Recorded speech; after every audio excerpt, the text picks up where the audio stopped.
Welcome, weary traveller through the mists of time. I'm so glad you could join me on this journey into the shadowy corners of history, where mysteries linger like phantoms in the night. As we embark on this voyage together, I invite you to get comfortable, perhaps nestled beneath a cozy blanket or resting upon a soft pillow. Wherever you may be listening from, whether it's morning, afternoon, or late into the evening, I'm honoured to have you here with me. If you enjoy exploring the fascinating depths of the past through quiet, immersive storytelling like this, I warmly encourage you to subscribe. There are so many captivating tales waiting to be told, each one a soothing lullaby from long ago. And I'd love to know where in the world you're joining me from and what time of day it is for you right now. Feel free to leave a comment and share a little bit about your corner of the globe. But for now, let us take a deep breath and allow ourselves to slip gently into the realm of history. Tonight, we'll be venturing into the Middle Ages, a time that looms large in our imaginations, an era of grand castles and pious monasteries, of chivalrous knights and ruthless kings.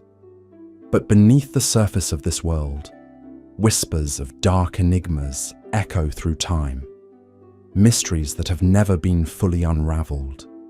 In the flickering candlelight of this distant age, we'll encounter tales of vanished princes and haunted towers, of unexplained apparitions and perplexing fates. These are the stories that have confounded scholars and inspired legends for centuries, the ones that leave us lying awake in the dark, pondering the unknowable.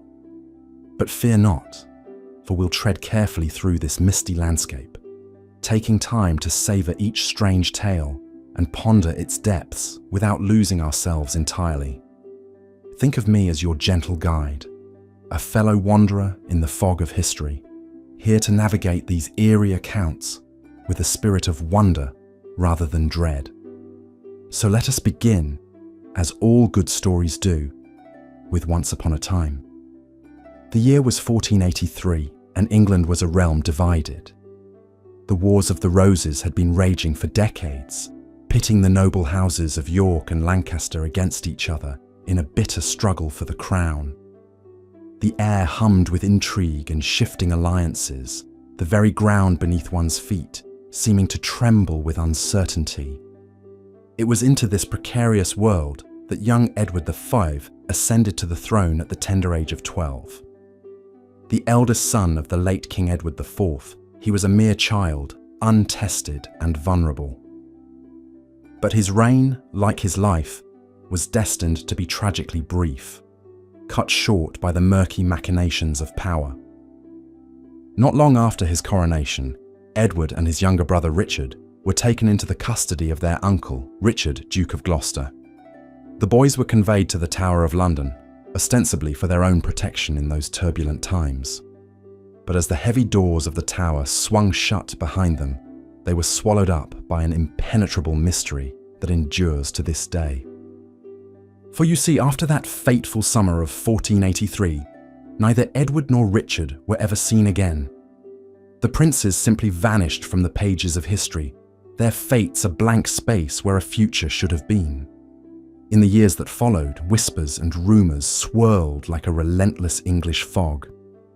Tales of dark deeds and secret murders, of innocence betrayed and power seized.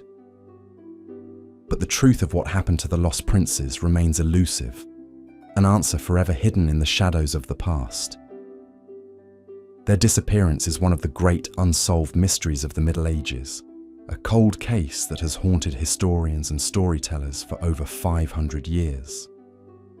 In the absence of clear facts, theories and suspicions have flourished like weeds in a neglected garden. Many have pointed the finger of blame squarely at the prince's uncle, Richard of Gloucester, who was crowned King Richard III not long after the boys were last seen. The argument goes that Richard had the most to gain from their demise, as it cleared his path to the throne.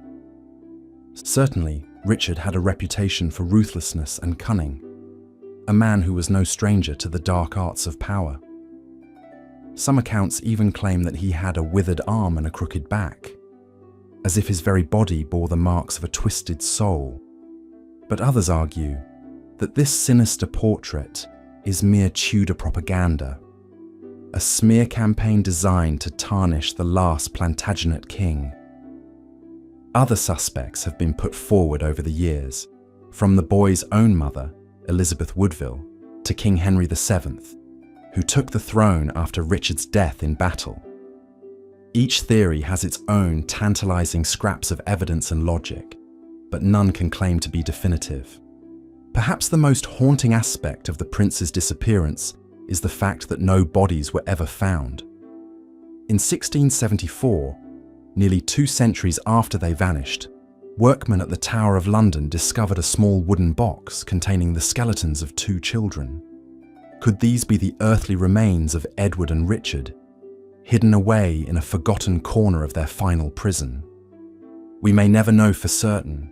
The bones, now interred in Westminster Abbey, offer no clear answers, only more questions. And so the princes linger in the realm of legend and conjecture, forever young and forever lost. Their story is a reminder of the capricious cruelty of power in the Middle Ages, of the way that even the mightiest could be brought low by treachery and ambition. But it is also a tale that speaks to the enduring human fascination with mystery, with the unknown and the unknowable. For as long as we have told stories, we have been drawn to the blank spaces in the narrative, the unresolved puzzles that gnaw at our imaginations. And in the case of the princes in the tower, that allure has only grown stronger with the passing of centuries. Even now, in the modern age of science and reason, there are those who continue to pore over the scant evidence, hoping to uncover some vital clue that will unlock the truth at last. But perhaps the real power of this mystery lies not in its solution, but in its very existence, in the way it invites us to ponder the depths of human nature and the strange twists of history. So let us linger for a moment longer in the shadow of the tower, listening for the ghostly whispers of the lost princes. And as we drift off to sleep, let us dream of a world where even the darkest mysteries may one day be illuminated by the gentle light of understanding. But the princes in the tower were not the only ones to meet a perplexing end in the annals of medieval history. Across the sea in France, another royal figure was destined to become the stuff of enduring legend and speculation. Her name was Charlotte of France, and she was the daughter of King Charles VII, born into a world of privilege and power in the 15th century. Beautiful and headstrong, Charlotte was a woman who knew her own mind and pursued her own desires, even when they ran counter to the strict conventions of her time. It was this very quality that would lead her down a path of scandal and tragedy, one that still echoes through the halls of French castles to this day. For Charlotte had fallen in love with a man far below her station, a mere kitchen servant named Pierre, employed in her father's court. Such a romance was utterly forbidden in the rigid hierarchy of medieval society, where the boundaries between classes were as solid as stone walls.